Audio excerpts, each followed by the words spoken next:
penjelasan berkenaan filem yang boleh ditonton sewaktu musim PKP yang sedang dilangsungkan ini. Filem yang menarik perhatian saya adalah filem Outbreak yang ditayangkan pada tahun 1995 yang diarahkan oleh Wolfgang Petersen. Filem ini mengisahkan tentang virus maut yang dibawa oleh seekor monyet Afrika yang telah menjangkiti sebuah bandar di Amerika Syarikat. Filem ini juga menceritakan tentang bagaimana frontliners iaitu askar dan juga doktor menyelesaikan masalah yang sedang dihadapi mereka itu. Berdasarkan plot filem ini, ianya agak berkait rapat dengan musim PKP yang sedang berlangsung sekarang ini. Dengan askar berkawal 24 jam dan para doktor bertukus lumus cuba mencari antidot bagi menyelamatkan banyak nyawa. Penduduk di bandar tersebut juga bekerjasama dengan pihak frontliners untuk cuba mengawal penyebaran virus tersebut dengan duduk di rumah dan tidak keluar di merata-rata tempat. Filem ini berjaya mengutip box office sebanyak 189.8 juta USD. Kesimpulannya, filem ini amat sesuai untuk ditonton sewaktu PKP supaya ia dapat membuka mata masyarakat tentang bahayanya virus yang membawa maut ini. Dan saya akan mengulas pendapat saya tentang sebuah filem yang berjudul 93 Days, di mana filem tersebut menceritakan tentang wabak Ebola yang berlaku di Nigeria pada tahun 2014 dan bagaimana pekerja-pekerja kesihatan di sebuah hospital yang bernama Hospital Lagos berjaya menghalang wabak ini daripada terus tersebar dan berjaya menghalang berlakunya pandemik. Walaupun jalan cerita untuk filem ni agak mendata, tetapi apa yang kita dapat ambil pelajaran ialah bagaimana tindakan pantas dan bijak daripada pekerja-pekerja kesihatan tersebut mampu menghalang wabak ni daripada terus tersebar.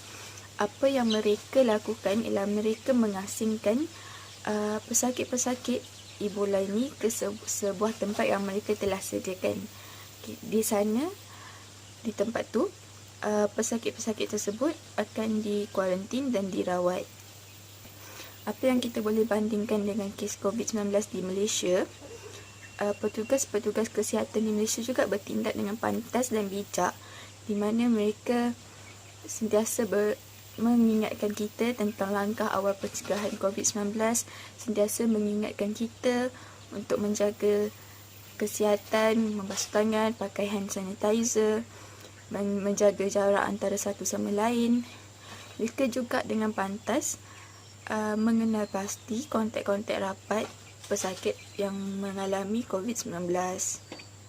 Tetapi pada pendapat saya, langkah awal pencegahan di Malaysia agak kurang berjaya kerana terdapat segelintir rakyat yang berdegil dan kurang mengambil berat tentang langkah awal pencegahan COVID-19. Lalu perkara tersebut menyebabkan berlakunya peningkatan kes COVID-19 di Malaysia. Berbalik pada cerita tadi, disebabkan tindakan-tindakan awal dan pantas daripada petugas kesihatan di Hospital Lagos tu, daripada yang dinyatakan terdapat 20 kes Ebola dan kematian sebanyak 8 orang di Nigeria disebabkan oleh virus tersebut. Jadi apa yang dapat kita lihat,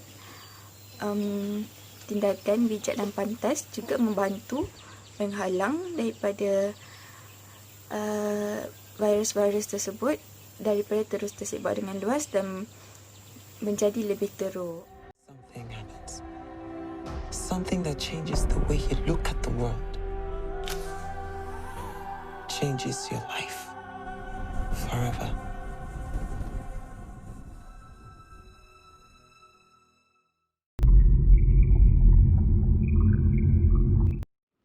Filem yang akan saya review pada hari ini adalah Contagion. Contagion merupakan filem Amerika yang dikeluarkan pada September 9, 2011. Filem ini berunsurkan thriller pada waktu ia dikeluarkan.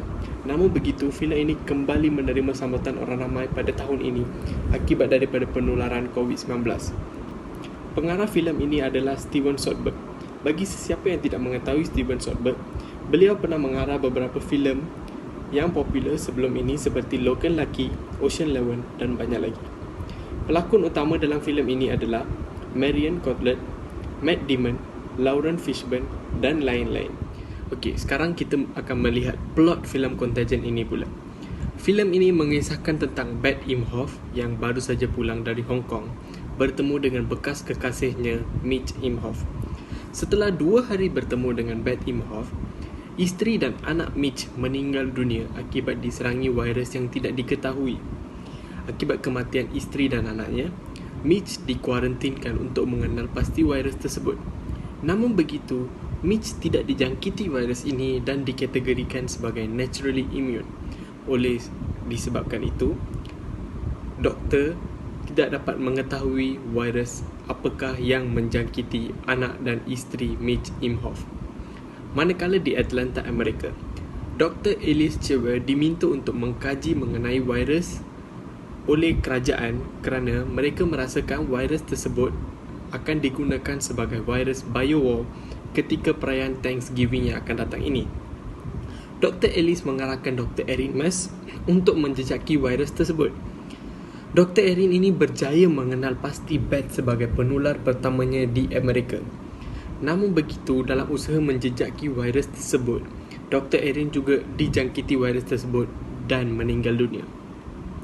Di Center of Disease Control and Prevention CDC Atlanta, Amerika, Dr. Ellie Hextall yang juga rakan sekerja Dr. Ellis mengenal pasti yang virus ini mempunyai kombinasi DNA khinzir dan kelawar. Okey, di sinilah saya mengatakan filem ini mempunyai persamaan dengan COVID-19. COVID-19 dikatakan ditularkan oleh kelawar dan filem ini juga mempunyai virus yang ditularkan oleh khinzir dan kelawar. Alan Kurdiff, beliau mendakwa beliau menjumpai vaksin untuk virus tersebut. Namun setelah dikaji oleh pihak kerajaan, Alan didapati menipu dan menyebarkan fakta palsu mengenai virus tersebut. Oleh itu, Alan ditahan. Okey, manakala dalam usaha mencari vaksin, Dr. Ellie berjaya menjumpai vaksin. Namun begitu, sebelum dipasarkan ke serata dunia, Dr. Ellie ingin mencuba vaksin ini terhadap ayahnya yang juga dijangkiti virus tersebut. Pada ketika vaksin ini dijumpai, jumlah kematian akibat virus ini mencecah 2.5 juta di Amerika dan 26 juta di seluruh dunia ini. So, saya ingin memberitahu beberapa mesej kepada masyarakat Malaysia. Yang pertama, saya berharap jika kamu mempunyai waktu terluang, kamu dapat menonton filem ini kerana filem ini dapat memberikan knowledge serba sedikit mengenai bagaimana mengelakkan virus COVID-19 menular dengan cepat. Yang kedua, seperti yang saya beritahu sebentar tadi, berhenti menyebarkan fakta-fakta palsu mengenai virus ini dan juga jumlah kematian atau jumlah pesakit baru kerana ia cuma akan menimbulkan kekecohan terhadap masyarakat.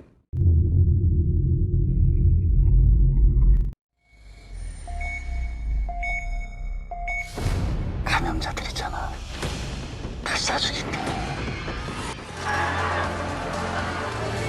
저는 지금 꼭 안으로 들어가야 됩니다.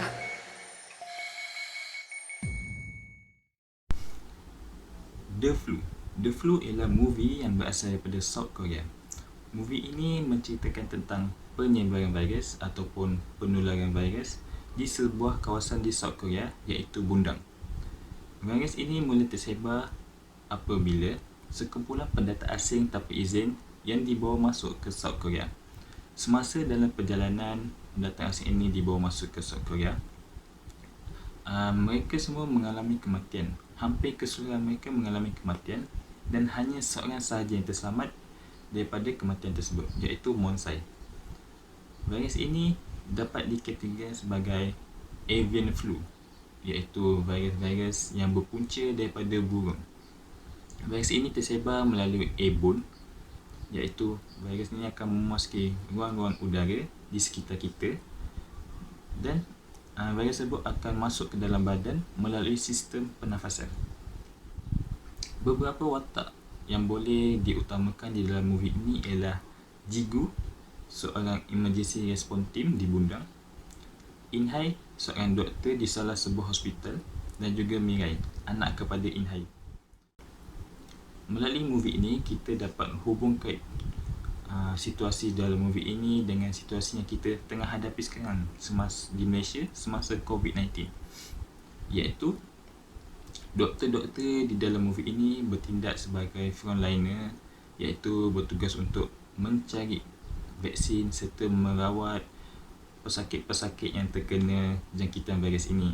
Dan juga pihak kementerian di dalam movie ini bertindak untuk menutup kawasan bundang itu serta mengerahkan pihak kenderaan untuk menjaga border-border di setiap kawasan untuk mengelakkan daripada penduduk keluar daripada kawasan itu. Sama juga seperti di Malaysia, pihak askar dan juga polis menjaga sempadan-sempadan antara negeri untuk mengelak daripada masyarakat kita keluar masuk melalui negeri. Bagi saya, movie ini sangat bagus untuk ditonton kerana kita dapat belajar cara-cara untuk menangani virus serta melawan jangkitan ini daripada terus tersebar di kalangan kita dan mengurangkan proses penularan di dalam masyarakat. Okay, hari ni saya nak review satu movie, tajuk dia Blindness. Cerita ni keluar tahun 2008.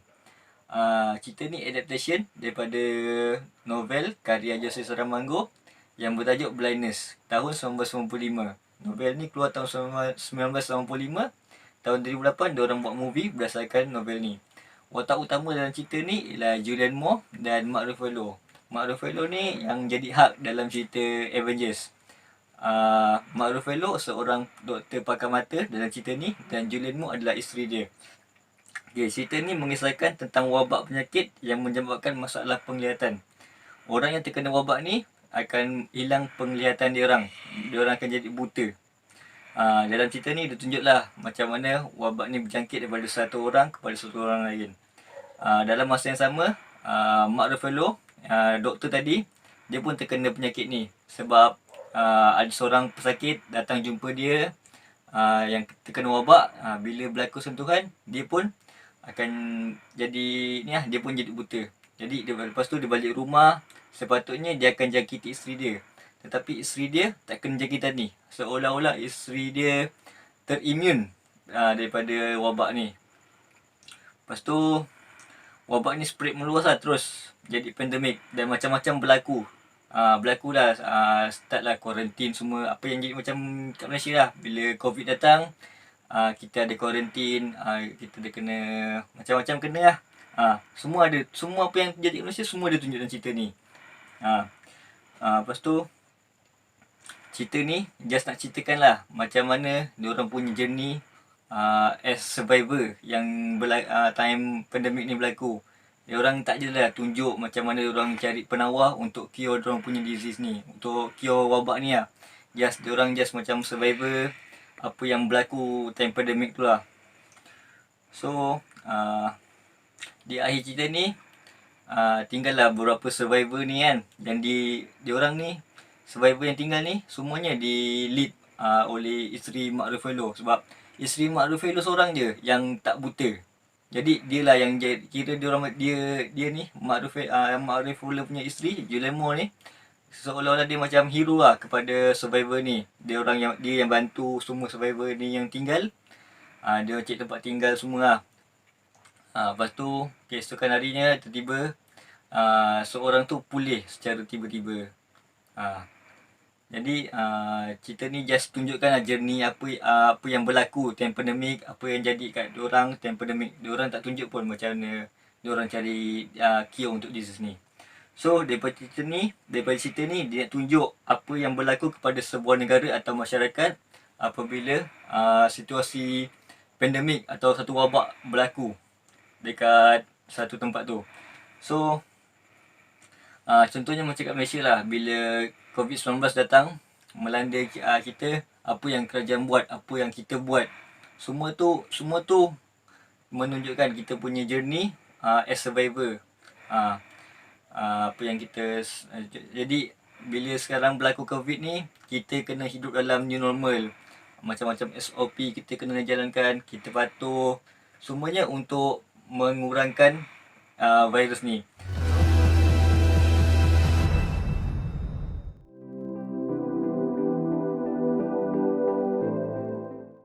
Jadi, duduklah di rumah seperti yang diberitahu Perdana Menteri dan pastikan anda menjaga kebersihan anda dan mencuci tangan sentiasa. Sekian, terima kasih.